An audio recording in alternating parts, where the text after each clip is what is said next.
Ce n'est pas une question de chance. Ce n'est pas une question d'héritage. Ce n'est même pas une question d'effort. La vraie fracture entre ceux qui s'en sortent et ceux qui restent bloqués n'est pas matérielle. Elle est mentale, invisible, silencieuse, mais omniprésente. La différence, ce n'est pas le revenu. C'est la manière de penser l'argent, le temps, le risque, la valeur, la vie.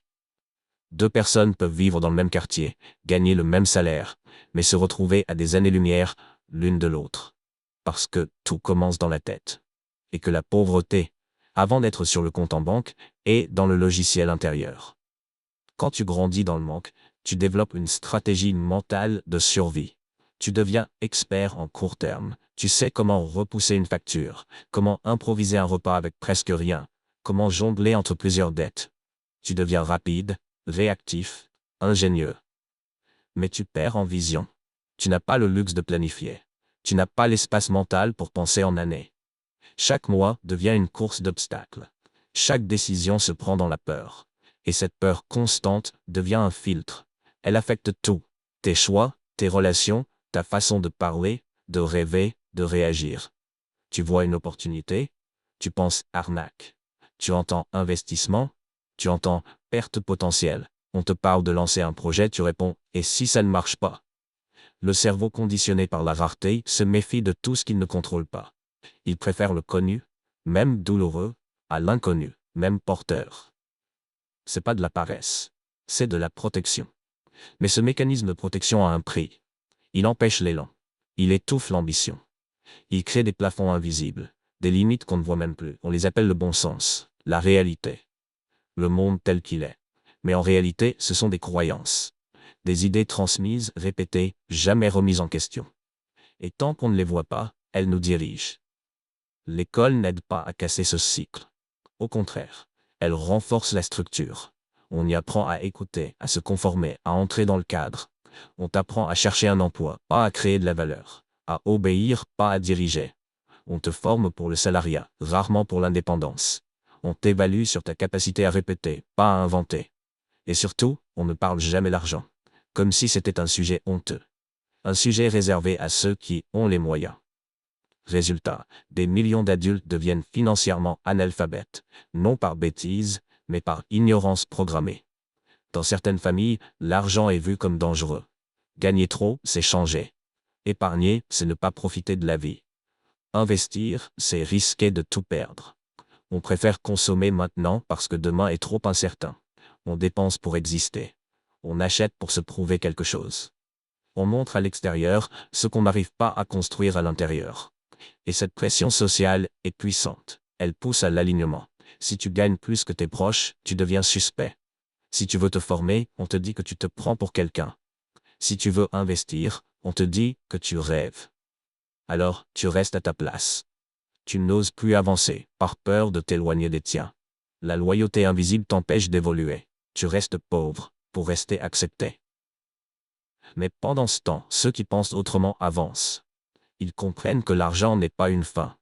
C'est un outil, une énergie, un levier. Ils ne cherchent pas à travailler plus, ils cherchent à créer des actifs, des systèmes, des revenus qui continuent sans leur présence. Ils apprennent les codes du jeu économique.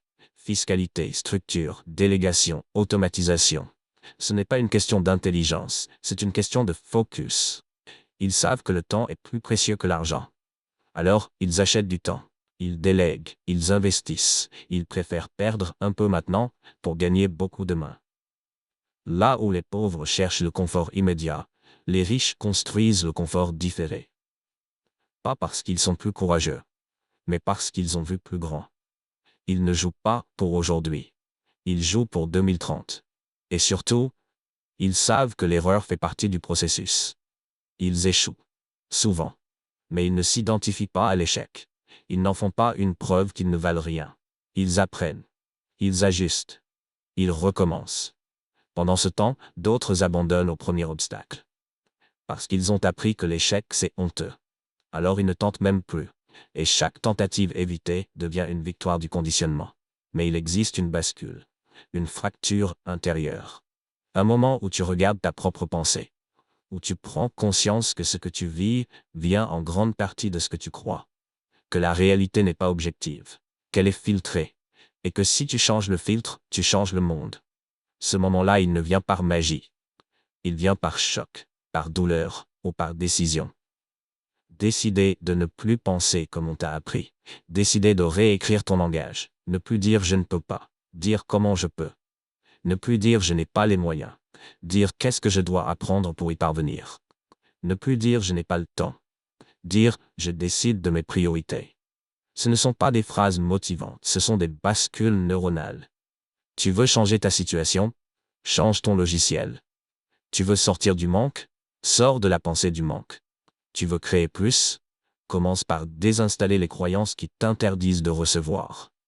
Tant que tu penses que les riches sont mauvais, ton cerveau rejettera inconsciemment la richesse. Tant que tu crois que tu n'es pas fait pour ça, tu créeras une réalité où tu restes petit. Et tu ne verras même pas pourquoi.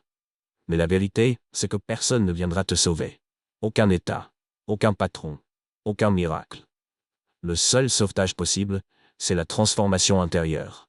Le seul vrai capital que tu possèdes, c'est ta capacité à apprendre, à réfléchir, à reprogrammer.